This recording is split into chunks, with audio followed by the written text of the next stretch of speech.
Galerinha, tudo bem com vocês? Eu sou o Manuel, esse é o Manual da Química e hoje estamos aqui para mais um exercício do nosso canal. Estou aqui para ajudar vocês a serem aprovados nos maiores vestibulares do país. Tamo junto, pessoal! Se você gostar desse vídeo, dá um joinha aí, ó. Se inscreve no canal, ativa o sininho de notificações e se inscreva, siga lá no nosso Instagram, Manual da Química 12, para que você acompanhe as nossas postagens e todas as novidades de vídeos que vem por aí. Hoje nós vamos resolver mais um exercício de forma simples, prática e rápida, sem perder o rigor científico, como eu sempre falo aqui no canal. Não se esqueçam, pessoal, de pegar o papel e a caneta para que você pause o nosso exercício, tente fazer primeiro para que você encontre aonde você está tendo dificuldade e depois você volta para ver a resolução completa do exercício. Então eu vou pedir para a produção colocar na tela o nosso exercício de hoje. Depois disso vai rodar aquela vinhetinha do nosso canal e eu venho resolver o exercício. Um beijo, já tô voltando, pessoal!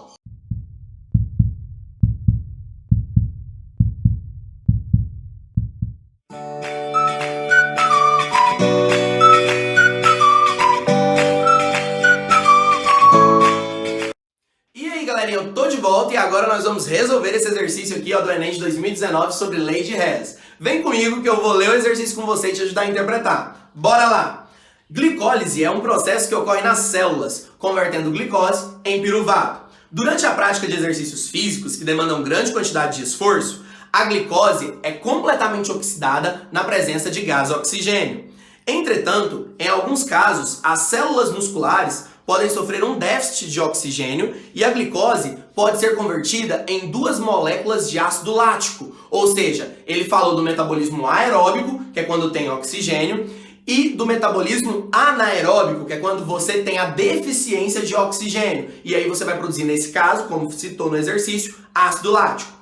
As equações termoquímicas para a combustão da glicose e do ácido lático são, respectivamente, mostradas a seguir. Então aqui a gente tem a equação química de combustão da glicose, que eu chamei de ΔH1, e a equação química de combustão do ácido lático, que eu chamei de ΔH2. Mesmo que você não soubesse que aquela é a fórmula da glicose e a de baixo do ácido lático, o exercício te falou, respectivamente. Então você já sabe que está nessa ordem. Fala assim, o processo anaeróbico, qual que é o processo anaeróbico? Onde a glicose se transforma em duas moléculas de ácido lático. O processo anaeróbico é menos vantajoso. Por quê? Então, primeiro passo, você precisa identificar a equação global da reação. Então, o exercício ele te deu no texto principal, qual é a equação do metabolismo anaeróbico. O que ele te falou? Ele te falou que a molécula de glicose era transformada em duas moléculas de ácido lático. Então, se eu conseguir escrever isso aqui, ó, equação global. Qual foi a equação global que ele me deu? Ele me deu a glicose, falou C6H12O6, na falta de oxigênio, ou seja, de maneira anaeróbica, vai se transformar em duas moléculas de ácido lático, CH3, CHOH, COOH. Então, isso que vai acontecer. Aí, o que acontece nesse exercício? Eu preciso agora identificar qual que é o método que eu vou usar para descobrir quanto de energia é liberada ou absorvida durante esse processo. Porque eu não sei se ele é endotérmico ou exotérmico. Inclusive, isso é uma das partes que eu preciso analisar para poder responder esse exercício. Exotérmico libera energia, endotérmico absorve energia. Como que eu sei o método que eu aplico para o cálculo da entalpia nesse caso? O que eu tenho que observar? As informações que eu tenho do exercício. Eu tenho uma equação global e eu tenho duas equações de combustão. Eu não tenho como calcular esse exercício por ΔH de formação. Para que eu fizesse isso, que é a entalpia dos produtos menos as dos reagentes, eu precisaria saber a entalpia de formação do ácido lático e a entalpia de formação da glicose, informação que não tem no exercício. Para calcular por energia de ligação, eu teria que ter o valor das energias de ligação entre dois átomos presentes em todas essas moléculas, nas duas moléculas. Então eu precisaria de todas as energias de ligação entre os átomos dessas moléculas e ainda precisaria escrever a fórmula estrutural, porque a gente sabe que tem diferença entre a energia de ligação simples, dupla ou tripla. Então eu precisaria saber escrever a fórmula estrutural além das informações da energia energia de ligação entre dois átomos. Então isso também não foi fornecido pelo exercício. O que foi fornecido? Duas equações de combustão e uma equação global que você deveria saber escrever a partir do enunciado. Então agora, se eu tenho duas equações e eu quero a entalpia de uma terceira, eu preciso aplicar a lei de Hess. É o único método de cálculo de entalpia neste caso.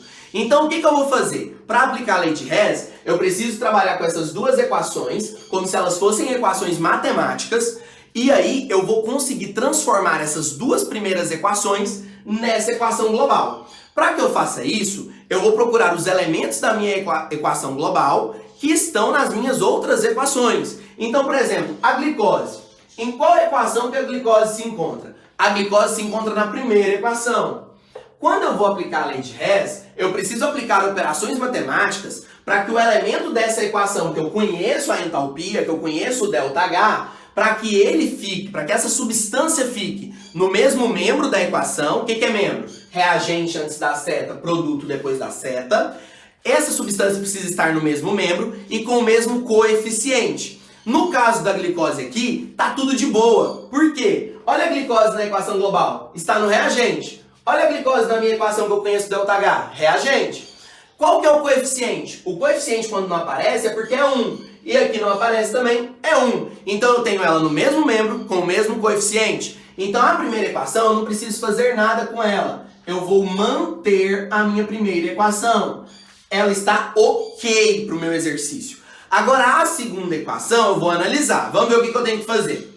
O ácido lático, que é esse daqui, ele está presente na segunda equação. Observe, mas ele está presente no reagente. E na equação global, ele está no produto. Então, para poder fazer ficar igual, eu preciso que esse ácido lático que está no reagente passe para o produto da reação. Para que ele passe para o produto da reação, eu preciso pegar essa reação número 2 e inverter. Então, eu vou inverter os reagentes com os produtos. O que eu preciso lembrar? Que quando eu inverter essa equação ela é uma equação exotérmica, porque o sinal do ΔH é negativo. Se eu inverto, eu vou ter o processo inverso. E se o processo direto é exotérmico, o processo inverso é endotérmico. Então, toda vez que eu inverto, eu vou trocar o sinal do ΔH. O ΔH, nesse caso, vai ficar positivo, porque ele era negativo. Depois de inverter, que eu vou passar para o segundo membro da equação, o meu ácido lático, o que eu preciso fazer? Eu preciso igualar esse coeficiente, que é 2. Então, para igualar esse coeficiente, que é 2, como aqui é 1, eu preciso multiplicar essa equação por 2.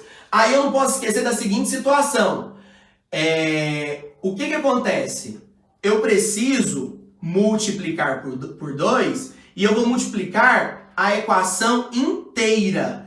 Então, eu não posso multiplicar por 2 apenas o ácido lático. Quando eu multiplico a equação por 2, eu multiplico toda a equação, inclusive o ΔH. Presta atenção, eu multiplico toda a equação, inclusive o ΔH. Então, na equação 2, eu tenho que fazer duas operações. Eu tenho que inverter e eu tenho que multiplicar a equação inteira por 2. Então, bora lá, vamos fazer isso? Primeira equação é só manter. Então, eu vou reescrever a primeira equação. C6H12O6 mais 6O2 gasoso se transformando em 6CO2 gasoso mais 6H2O líquido. O ΔH, como eu não mexi na equação, eu também não altero o ΔH. O ΔH ele vai ser mantido. Então, o ΔH dessa equação, ΔH é igual a menos 2.800 kJ. Agora, na equação 2 é que o negócio fica bonito. O que eu tenho que fazer na equação 2? Inverter e multiplicar por 2. Então, tudo que estava aqui no meu produto vai para o meu reagente. Só que tudo vai dobrado, porque eu vou multiplicar por 2. Então, no produto eu tenho 3CO2. Invertendo, isso vem para o reagente, só que multiplicado por 2. Então, 6CO2 gasoso mais 3H2O líquido, vem para o reagente, dobrado. 6H2O líquido. Vamos lá? Agora o que está no reagente vai para o produto, também dobrado. Então, o ácido lático vem para o produto dobrado. Então, 2CH3, CH, OH, COOH. Belezinha? E o que está faltando aqui ainda? Está faltando o O2. Então, ele vai vir para o produto também dobrado. 6O2 gasoso. E o ΔH? Como que vai ficar esse ΔH2? Ó, esse é o ΔH1 da primeira reação. Como que vai ficar o ΔH2? Como eu inverti a equação, esse ΔH era negativo. Agora ele passa a ser positivo. Lembrando que o sinal positivo ele não precisa aparecer. Tô colocando aqui pra ficar claro que eu inverti o sinal. Eu troquei o sinal. Então, ó, ficou positivo. Agora eu multipliquei a equação por 2. Então isso daqui também vai ser multiplicado por 2. Quanto que é 1.344 vezes 2? Então é 2.688 quilojoules. Agora, o que eu vou fazer com essas duas equações? Eu vou somar essas equações, como eu somaria uma equação de matemática. Então eu vou somar essas equações como se fosse na matemática. O que eu tenho que lembrar? Se eu tenho elementos iguais, substâncias iguais, na verdade, nos reagentes e nos produtos, elas se cancelam. Porque imagina, é como se eu pegasse uma quantidade X de água e desse uma quantidade X de água para alguém, por exemplo.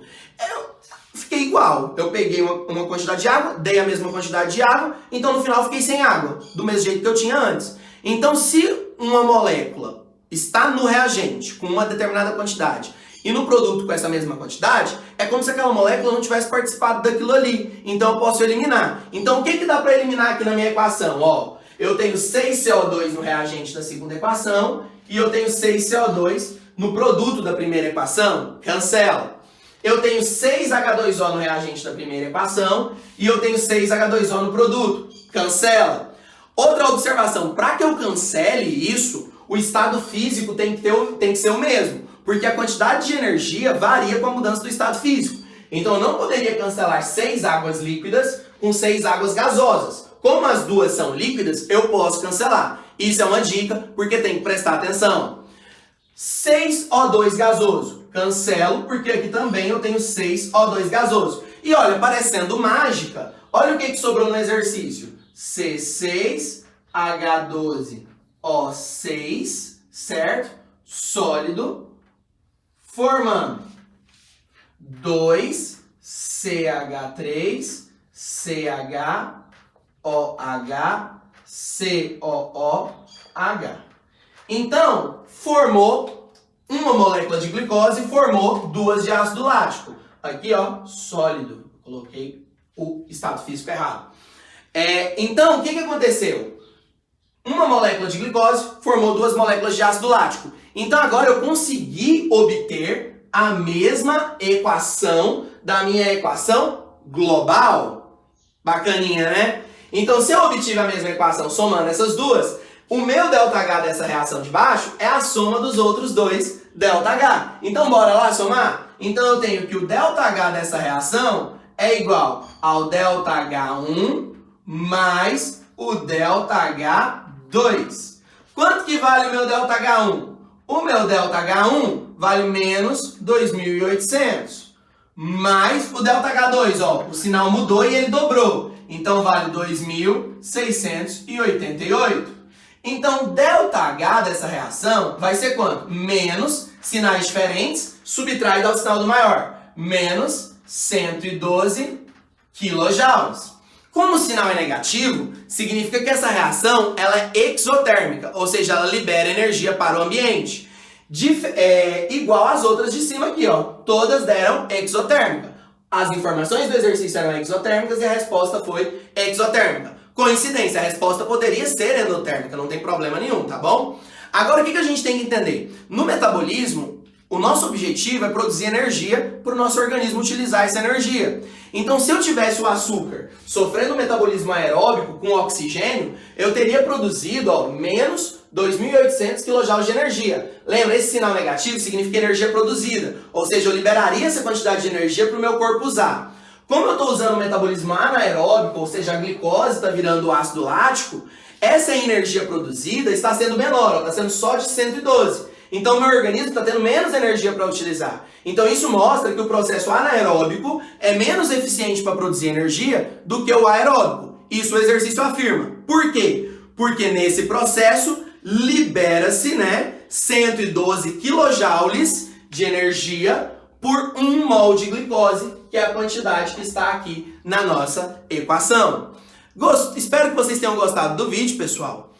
Sobre lei de Hess. Se gostou, dá um joinha, se inscreve no canal, sigam no Instagram, Manual da Química 12. E em breve estaremos de volta com mais uma resolução de exercício para vocês. Um beijo!